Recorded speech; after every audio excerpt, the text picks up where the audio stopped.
Okay, fire away. Any long-term concern for Amari? Any update on No, where he is at?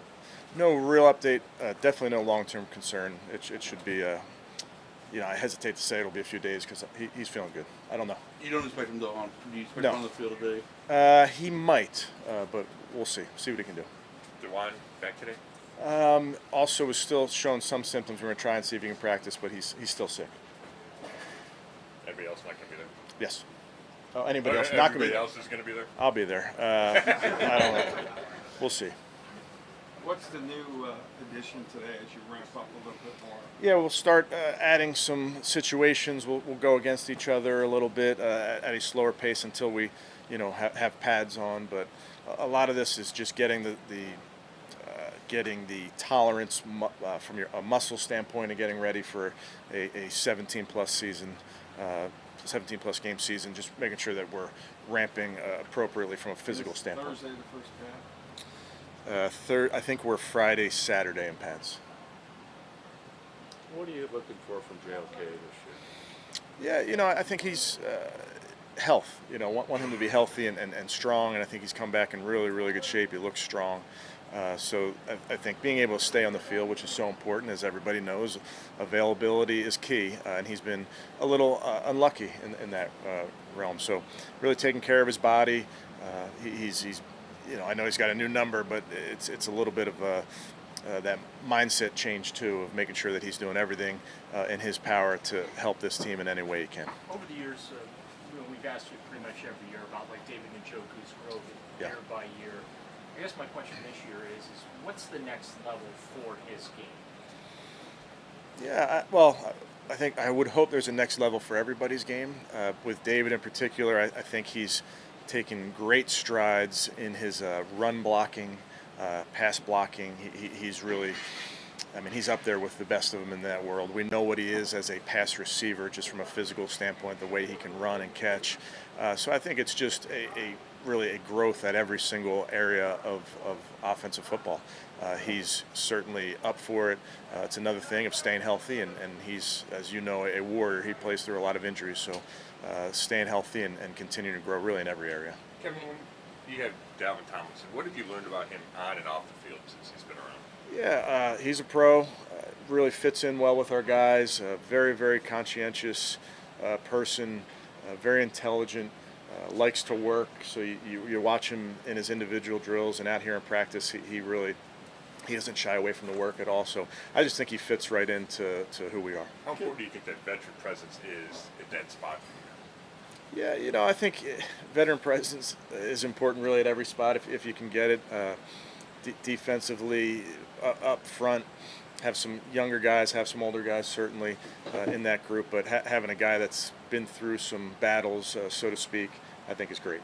Kevin, when you look at Grant and you think back to losing that entire rookie season, how much, looking back on it now, do you feel like maybe that it kind of set him back and, he's maybe still trying to catch up? Yeah, honestly, I think we're so far past that. He's so far past that first season and that injury. He continues to make great strides. I think he's a really good football player. I know Jim and the defensive staff are excited about what Grant can do in our defense. But I think he's doing everything exactly how we're asking him to do it. He's an older player now as he graduates into this season where he can provide leadership as well. How has Anthony Walker, Taki, and Jakeem Grant responded? Are they on a pathway to being pads Friday? Yeah, I think each guy, I'll update you as we get closer to that, Tony, but I think each guy's come along really well. And they're at different stages of and returning from totally different injuries, but all those guys are just watching yesterday, watching them move around. I think they're progressing nicely.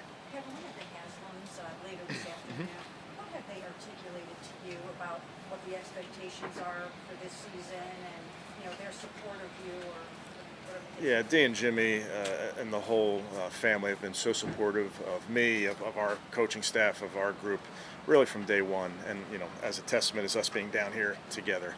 So they're super supportive, very involved down here, which is great because we're all staying under one roof, so we can attend meetings and get involved and out here at practice. So they've been great. As far as expectations go and those type of things, Mary Kay, we really just focus on what's in front of us, and really that's today. Kevin, is the way Jim is going to use linebackers vastly different from what we've seen in the last couple of years here? I wouldn't say vastly different. I think there are some obvious technique changes, but it's still, in essence, a 4-down front, 1-gap defense. We'll play certain run types and pass types differently, as you can imagine. And then it's just a matter of, in game, what matchups Jim wants to go to, how much nickel he wants to play, how much dime he wants to play, obviously how much base you're going to play based on what the other team is doing. That will be really matchup and game plan oriented. Whatever ownership's expectations are for this season, how are you dealing with the prospect of meeting? Feeling any different this year? No. You know, we know there's 32 clubs, and I think 32 clubs have the same goal every single year. That doesn't change. But for us, it's really easy in terms of what we do is just keep the blinders on and focus on what's in front of us. Kevin, Nick talked yesterday about jumping on a Zoom with some other running backs around the league about their market value. What went through your mind when you heard that? And I mean, have you seen anything like that in your career of players across the league having conversations in that regard?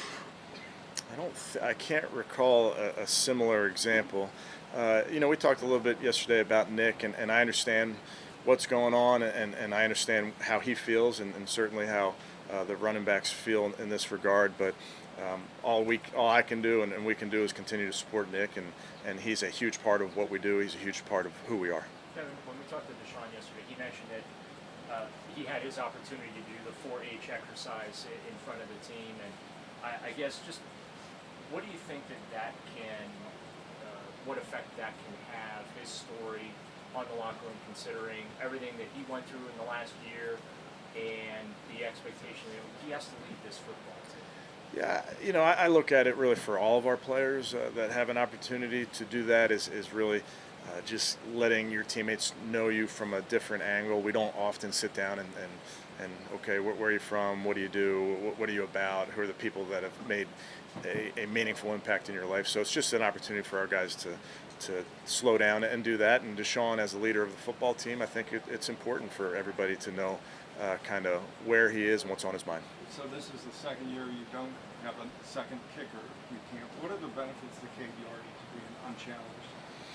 Well, I think with Cade and he is going into his second year, he's going to get every rep, and that's so important for young players. You know, he competes against himself every day. I know you could say that he's not being challenged, but I think all of us, if we're doing our job correctly, you're competing every day. When we talked to Jason Tarver about JOK, he seems to mention how good his instincts are, but sometimes he has to kind of rein him in because he reacts too quickly. Do you notice that? Do you see him getting better at doing that? Yeah, I mean, that's kind of JOK. That's who he is as a player. Each one of our players, you know, plays the position a little bit differently, and he certainly can be aggressive at times. And you see that from many linebackers over the years that go and hit the back door of a run play and make the play. And then, as you know, if you don't make that play, you're really there's a chance that you can get hurt in that run play, for instance. So it's just a matter of managing when you can take those chances. But we want JOK to be aggressive, as you know. When he's played really, really well, he's flying across the field, playing 53 1/3 yards of defense. You feel like you happy where he is bulk-wise, you know, compared to previous he years? came back right where we wanted him to, so he did a good job. Kevin, do you articulate to the players what your season goals are? I know every team goes into the season hoping to win the Super Bowl. Do you guys talk Super Bowl starting now, or what do you tell them about what the expectations are? Yeah, I mean, we do talk a lot, Mary Kay, but we talk a lot internally, and we think externally. We just make sure that everyone knows that we're here to focus on our job. But it's something that I promise you, all 32 clubs sit in a meeting as training camp starts and talk. They talk about winning the Super Bowl. I mean, that's what you do. It's the prize of our profession. But we roll it back and really talk about what can we do to get there, and that's where we really focus on the work at hand. Kevin, how much do these early days of training camp have value in terms of maybe mixing things up, getting guys in different positions and trying things out? Is that something that you value now, or is that something that comes later on?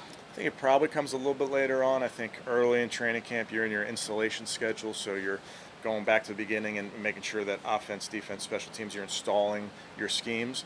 That usually takes about 10 days. Once you're through that, then you may start, okay, remember guys, we installed this play, let's try it this way. Let's use a different route combination over here. Let's put this player at a different position this time. So, but before you get there, I think you just got to get through your installation schedule. When you get there, I mean, is that something that the guys are excited about once they get that and you can maybe start trying new things? Well, it is, and it prepares them for the season, because that's what you do when you get to week one. Oftentimes you're taking that first or second or third install and you're saying, okay, we're going to run those plays, but here's the wrinkle off of it. Defensively, we're going to run this pressure, but we're going to use these players to do it now. Kevin, how much, Cedric, how much more is he getting, in terms of reps with Marquise out? And where have you seen a growth from him from May to now? Well, it's early in terms of reps. Obviously, with Marquise out, that opens up reps for a bunch of different players. But Cedric's done a nice job going back through the spring.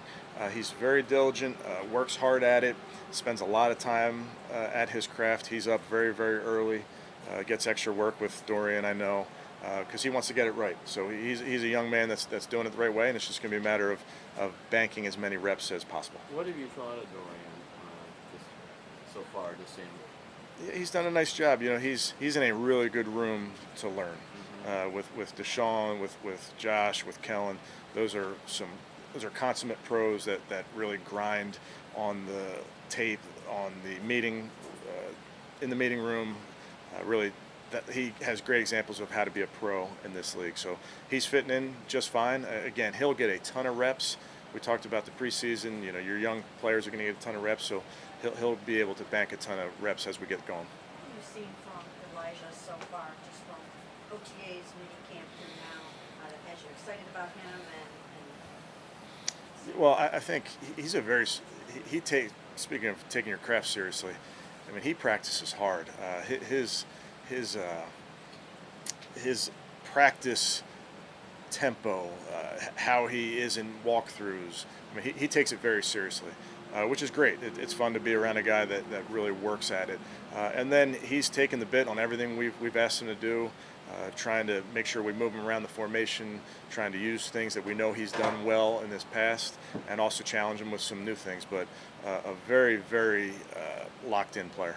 Kevin, we talked about the playbook and stuff like that. With Elijah, is it a stretch to say that you can expand the playbook because of his skill set that you just didn't maybe not have before? Yeah, I think there's, we love versatility, and that versatility in players in of itself expands your playbook. As you have players that can do more of every job, and to have a player that can play outside and inside, I think is really valuable. One position players in this league are probably not as common as they have been. I think you're always looking for players that can do more. Kevin, I think Njoku came in. I'm sorry. I think Njoku came into the league. I think he was like 20, something like that.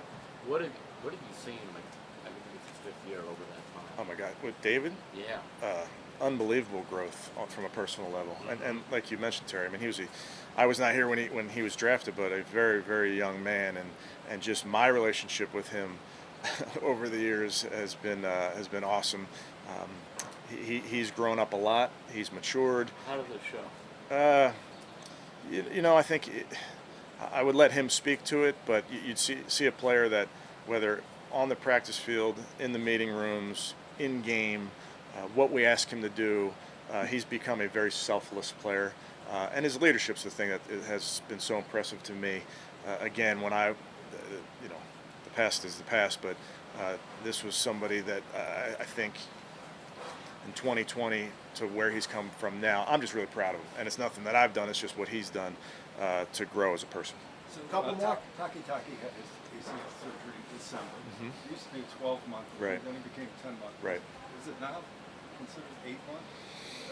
Yeah, it's certainly accelerated from the old. It took a year. It took me 2 years, but he's he's coming along. He has worked so hard. I mentioned it the other day, and I'm not kidding. He's lived in the facility, so when he gets the final go and he's going, When exactly that is, I can't tell you, but it's certainly it's a testament to the work that he's put in, that he's put himself in this position. The medical people said anything like this is unusually fast. No, I don't think so. Yeah, I think he's doing everything. I mean, we're not playing a game tomorrow, but I think he's doing everything to set himself up to be ready week 1. Good. Okay, thank you guys. Appreciate it. Thanks. So the game that Jim got